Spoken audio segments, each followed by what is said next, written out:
बिस्मिल्लाहिर्रहमानिर्रहीम अस्सलाम वालेकुम डियर स्टूडेंट। इस वीडियो में हम क्लास 9 मैथ्स पंजाब टेक्स्ट की जो नई बुक आई है उसकी रिव्यू एक्सरसाइज 7 का क्वेश्चन नंबर 1 से लेकर 5 तक मुकम्मल तौर पे सॉल्व करेंगे। अब क्वेश्चन नंबर 1 एमसीक्यू से रिलेटेड है, ठीक है। इसमें हर स्टेटमेंट के साथ यहाँ पे हमें चार ऑप्शन दी गई है, तो हमने देखना है कि कौन सी वाली ऑप्शन करेक्ट है, कौन सी वाली ऑप्शन सही है, ठीक है। अब पार्ट 1 है the equation of a straight line in the slope intercept form is written as के स्लोप इंटरसेप्ट फॉर्म की इक्वेशन किस फॉर्म में लिखी जाती है। देखें ये पार्ट सी जो है ये करेक्ट ऑप्शन है। जो स्लोप इंटरसेप्ट फॉर्म है उसको लिखा जाता है y is equal to mx plus C की फॉर्म में लिखा जाता है। यहाँ पर सी को पहले लिख दिया गया है, ठीक है। बहरहाल ये करेक्ट ऑप्शन होगी, तो हम ये ऑप्शन सी को जो है सर्कल कर लेंगे या इसको टिक कर लेंगे। उसके बाद पार्ट 2 है the gradient of two parallel lines are के दो पैरेलल लाइन का ग्रेडियंट या स्लोप आपस में क्या होते हैं। हम पढ़ के आए हैं कि दो पैरेलल लाइन यानी कि ऐसे लाइन जो कि एक ही सीध में हो उनकी स्लोप की वैल्यूज आपस में इक्वल होती है, ठीक है। ग्रेडियंट या स्लोप एक ही मतलब होता है। तो हम ये जो पार्ट ए है इसको हम सर्कल कर लेते हैं या इसको आप टिक मार्क कर लें, ठीक है। उसके बाद पार्ट 3 है if the product of the gradient of two line is -1 then the lines are कि अगर दो लाइंस का ग्रेडियंट या स्लोप को आपस में मल्टीप्लाई करें और हमें -1 मिले तो वो लाइन आपस में क्या कहलाती है, वो परपेंडिकुलर होती है। ये हम पढ़ के आए थे, ठीक है। तो आप ये ऑप्शन बी को सिलेक्ट कर लेंगे। और उसके बाद आ जाए जी पार्ट 4 है। अब यहां पर है distance between 2 point P and Q is, ये हमें 2 पॉइंट दिए गए तो इनके दरमियान हमने डिस्टेंस की वैल्यू मालूम करनी है। तो उसके लिए देखें हमने 2 पॉइंट के दरमियान डिस्टेंस कैलकुलेट करने के लिए फॉर्मूला पढ़ा था, तो उस फॉर्मूला की मदद से हम इन दोनों पॉइंट के दरमियान डिस्टेंस कैलकुलेट कर लेते हैं, ठीक है। देखें हमें ये 2 पॉइंट दिए गए थे, ये मैंने इनके लिए डिस्टेंस का फॉर्मूला पुट कर लिया। अब हमें x2 x1 y2 y1 की वैल्यू चाहिए। तो आपको मैं थ्रू आउट इस चैप्टर में बताता रहा हूं कि जो पहले वाला पॉइंट होता है उसकी पहली वाली वैल्यू x1 की इक्वल होती है, दूसरी वाली वैल्यू y1 की इक्वल होती है, और दूसरे वाले पॉइंट की पहली वाली वैल्यू x2 की इक्वल होती है, दूसरी वाली वैल्यू y2 की इक्वल होती है। तो ये वैल्यूज यहाँ पर आप इस तरतीब से पुट करेंगे, आपके पास ये एक्सप्रेशन बन जाएगी। अब 4 - 1 करेंगे 3 आ जाएगा, 6 - 2 करेंगे 4 आ जाएगा, 3 का स्क्वायर लें 9 आएगा, 4 का स्क्वायर लें 16 आएगा, 9 + 16 25 हो जाता है। 25 का आप स्क्वायर रूट लेंगे तो आपके पास 5 आ जाएगा। तो हमारा जो करेक्ट ऑप्शन है वो 5 है, ठीक है। तो हम देख लेते हैं कि 5 करेक्ट ऑप्शन कौन से वाला है। देखें ये ऑप्शन ए फिर हमारा करेक्ट ऑप्शन हो जाएगा क्योंकि यहाँ पर आंसर 5 आ रहा है, ठीक है। तो इसको मैं करेक्ट सिलेक्ट कर लेता हूं, आप सर्कल लगा लें या टिक कर लें। उसके बाद नंबर 5 है the mid point of a line segment with and point this and this is. अब ये हमें 2 पॉइंट दिए गए हैं और इनके लिए हमने मिड पॉइंट मालूम करना है, ठीक है। तो अब हम मिड पॉइंट वाला फॉर्मूला यूज कर लेंगे, ठीक है, और इसको कैलकुलेट करके देखते हैं। तो ये देखें ये मैंने दोनों पॉइंट एंटर किए, ये मैंने मिड पॉइंट का फॉर्मूला इनके लिए पुट किया। अब x1 x2 y1 y2 की वैल्यू पुट करनी है। तो पहले वाले पॉइंट की पहली वाली वैल्यू x1 की इक्वल होगी, दूसरी वाली वैल्यू y1 की इक्वल हो जाएगी, और दूसरे वाले पॉइंट की पहली वाली वैल्यू x2 की इक्वल हो जाएगी, दूसरी वाली वैल्यू y2 की इक्वल हो जाएगी। तो इस तरतीब से आपने ये वैल्यूज यहाँ पर पुट कर लेनी है। अब इसको सॉल्व करें, ये +6 - 2 ये 4 हो जाएगा, ठीक है। और यहाँ पर ये प्लस माइनस मल्टीप्लाई होकर -2 हो जाएगा, तो 4 - 2 ये 2 आ जाएगा, और दोनों पे डिवाइडेड बाय 2 आ गया। अब ये 2 4 पे डिवाइड होगा तो 2 हो जाएगा, और ये 2 इस 2 पे डिवाइड होगा तो हमें 1 मिलेगा। तो हमारे पास मिड पॉइंट की वैल्यू क्या आ गई है 2 1, ठीक है। तो हम देखते हैं ये हमारा करेक्ट ऑप्शन कौन सी वाली है, ठीक है। तो देखें ये ऑप्शन बी जो है हमारी करेक्ट ऑप्शन हो जाएगी। ये हमने जब सॉल्व किया तो हमें ये आंसर मिला था, तो हम इसको सर्कल कर लेते हैं, ठीक है। और उसके बाद पार्ट 6 है a line passing through points. ये 2 पॉइंट दिए गए हैं, तो इन दोनों पॉइंट में से जो लाइन गुजर रही है उसके लिए अगर हम इक्वेशन बनाना चाहें तो इन 4 ऑप्शन में करेक्ट ऑप्शन कौन सी होगी, ठीक है। तो उसके लिए हम इन दोनों पॉइंट के लिए इक्वेशन बना लेते हैं। अब देखिए ये हमें 2 पॉइंट दिए गए हैं, वो लाइन इन 2 पॉइंट में से गुजर रही है, ठीक है। तो अब 2 पॉइंट है और हमें इक्वेशन बनानी है, तो हम 2 पॉइंट वाला फॉर्मूला पुट करेंगे यहाँ पर, ठीक है। ये मैंने 2 पॉइंट का फॉर्मूला पुट किया। अब यहाँ पर हमें ये x1 x2 y1 और y2 ये वाली वैल्यूज चाहिए। तो जो पहले वाला पॉइंट होता है उसकी पहली वाली वैल्यू x1 की इक्वल होती है, दूसरी वाली वैल्यू y1 की इक्वल हो जाती है, और दूसरे वाले पॉइंट की पहली वाली वैल्यू x2 की इक्वल हो जाएगी, दूसरी वाली वैल्यू y2 की इक्वल हो जाएगी। इस तरतीब से आप यहाँ पर ये वैल्यूज पुट कर लें। अब इसको आप सिंप्लीफाई करें, देखें 5 - 2 ये 3 हो जाएगा, और 4 - 1 ये 3 हो गया, ठीक है। अब ये नीचे जो 3 आ रहे हैं दोनों को क्रॉस मल्टीप्लाई कर लें। इस वाले 3 को x - 1 से मल्टीप्लाई कर लें और इस वाले 3 को y - 2 से मल्टीप्लाई कर लें। अब ये 3 y से मल्टीप्लाई होगा तो 3y हो जाएगा, 3 2 से मल्टीप्लाई होगा तो 6 हो जाएगा, ये 3x से मल्टीप्लाई होगा 3x होगा, और 3 - 1 से मल्टीप्लाई होगा तो -3 हो जाएगा। तो अब ये जो y वेरिएबल वाली टर्म है इसको इधर ही रखें, -6 को दूसरे लेके जाएंगे तो ये +6 हो जाएगा, ठीक है। अब इसको सॉल्व करें, देखें ये +6 - 3, 6 में से 3 को माइनस करें तो आपको 3 मिलेगा। अब ये जो y के साथ 3 आ रहा है इसको भी इक्वेशन की दूसरी तरफ ले जाएं, यहाँ पर 3y से मल्टीप्लाई हो रहा है, दूसरी तरफ जाएगा तो इन दोनों वैल्यूज पे ये डिवाइड हो जाएगा 3, ठीक है। तो मैंने दोनों वैल्यूज पे इसको डिवाइड कर लिया। अब ये 3 आपस में डिडक्ट हो जाएगा, यहाँ पे x ले गया, और ये दोनों 3 आपस में डिडक्ट होंगे तो 1 आ जाएगा। तो ये हमारे पास इक्वेशन की फॉर्म आ जाती है जो हमें चाहिए थी, ठीक है। अब देखते हैं कि ये कौन सी वाली करेक्ट ऑप्शन है। तो देखिए ये जो ऑप्शन ए है ये हमारी करेक्ट ऑप्शन है, ठीक है, क्योंकि हमने ये वाला आंसर अभी फाइंड किया था। तो हम इसको सर्कल कर लेते हैं, ठीक हो गया। और उसके बाद पार्ट 7 है the equation of a line in point slope form is, कि एक लाइन की इक्वेशन पॉइंट स्लोप फॉर्म में किस तरह होती है।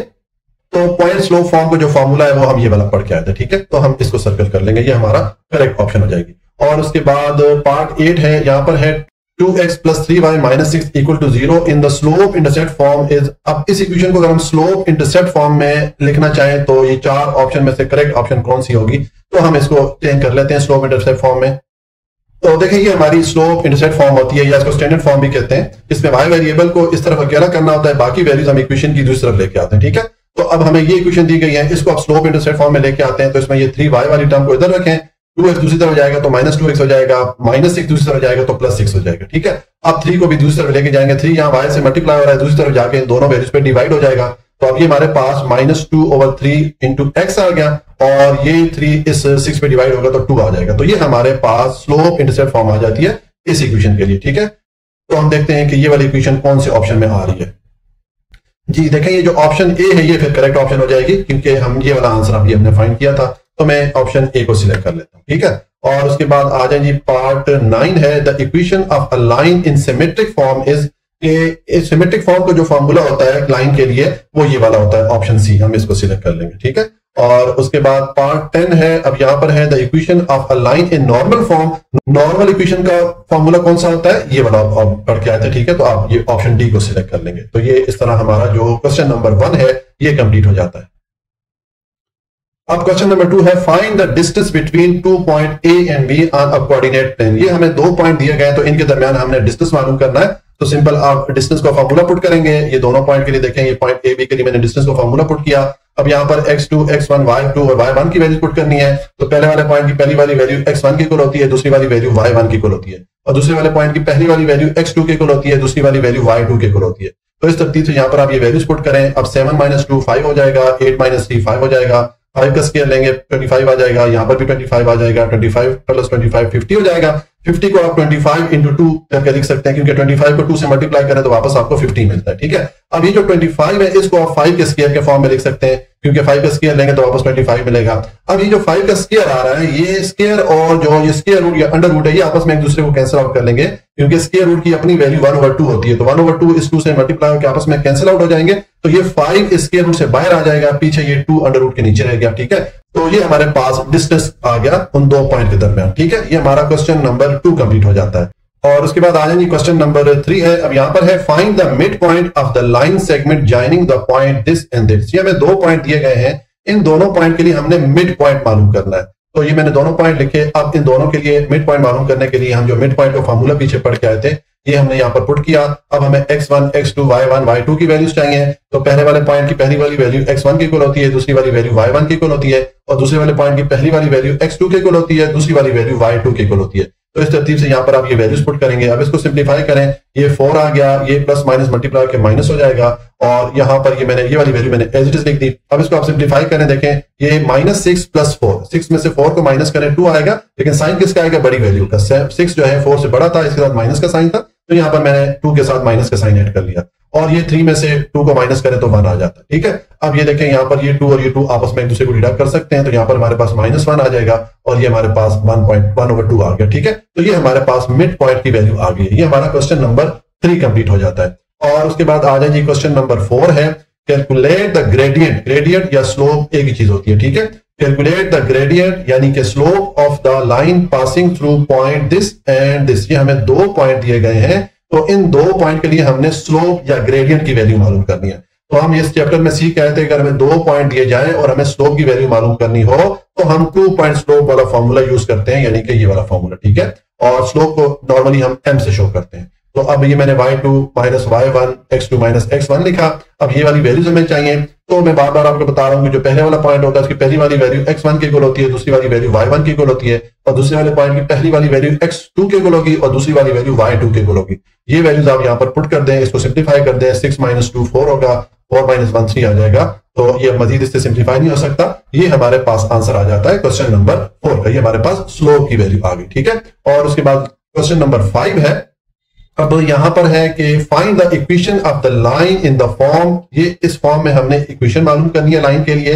यानी कि ये जो स्लोप इंटरसेप्ट फॉर्म है, इस फॉर्म में हमने लेके आनी है equation that passes through the points. ये 2 पॉइंट दिए गए हैं, तो इन 2 पॉइंट्स के लिए हमने इक्वेशन बनानी है, ठीक है। और इक्वेशन को हमने इस तरह, ये जो स्लोप इंटरसेप्ट फॉर्म है, इसको स्टैंडर्ड फॉर्म भी कहते हैं, इस फॉर्म में हमने इक्वेशन को लिखना है। तो जब हमारे पास 2 पॉइंट हो और उसके लिए हमने इक्वेशन बनानी हो, तो हम 2 पॉइंट फॉर्म वाला फॉर्मूला यूज करते हैं। ये हम इस चैप्टर में सीख के आए थे। तो आप पहले फॉर्मूला पुट करें, ये मैंने फॉर्मूला पुट कर दिया।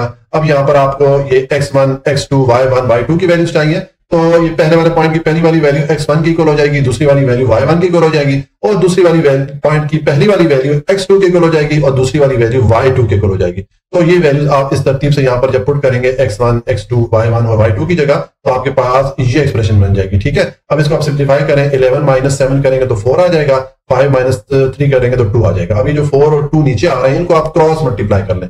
2 को आप ये y माइनस 7 से मल्टीप्लाई कर लें, 4 को आप x माइनस 3 से मल्टीप्लाई करें, ठीक है। अब आप इनको ब्रैकेट के अंदर वाली वैल्यू से मल्टीप्लाई करें, 2y से मल्टीप्लाई होगा तो 2y हो जाएगा, 2 7 से मल्टीप्लाई होगा तो 14 हो जाएगा। यहाँ पर 4 इंटू एक्स 4x हो गया, 4 इंटू माइनस 3 माइनस 12 हो गया, ठीक है। अब हमें जो ये y वेरिएबल वाली टर्म है, इसको हमने इधर ही रखना है, क्योंकि हमने स्लोप इंटरसेप्ट फॉर्म में लेके आना है इक्वेशन को। तो माइनस 14 को दूसरी तरफ लेके जाएंगे तो ये प्लस 14 हो जाएगा। अब ये 14 में से 12 को माइनस करें तो यहाँ पर 2 आ जाता है, ठीक है। अब ये जो y के साथ 2 आ रहा है, इसको भी इक्वेशन की दूसरी तरफ लेके जाए, क्योंकि हमने y को अकेला करना होता है, ठीक है। स्लोप इंटरसेप्ट फॉर्म में हमने y को अकेला करना होता है। देखें, हमने इस फॉर्म में लेके आना है, तो यहाँ पर y अकेला है, ठीक है। तो अब ये 2 जब दूसरी तरफ आएगा तो इन दोनों वैल्यूज पे डिवाइड हो जाएगा, क्योंकि यहाँ पर 2y से मल्टीप्लाई हो रहा था। अब डिवाइड करें, ये 2 इस 4 पे डिवाइड होगा 2 टाइम, तो ये 2x हो गया, और ये 2 आपस में कैंसिल हो जाएंगे, दोनों तो 1 आ जाएगा। तो ये हमारे पास स्लोप इंटरसेप्ट फॉर्म आ गई, यानी कि ये वाली जो फॉर्म है, इस फॉर्म में हमने इक्वेशन को लिख लिया, ठीक है। तो ये हमारा क्वेश्चन नंबर 5 कंप्लीट हो गया जी। आज के लिए इतना ही। अगर आपको कोई भी पॉइंट समझ में नहीं आया तो आप कमेंट में पूछ सकते हैं। वीडियो को लाइक, सब्सक्राइब और शेयर जरूर कर लीजिएगा। अपना बहुत ख्याल रखिएगा। अल्लाह हाफिज।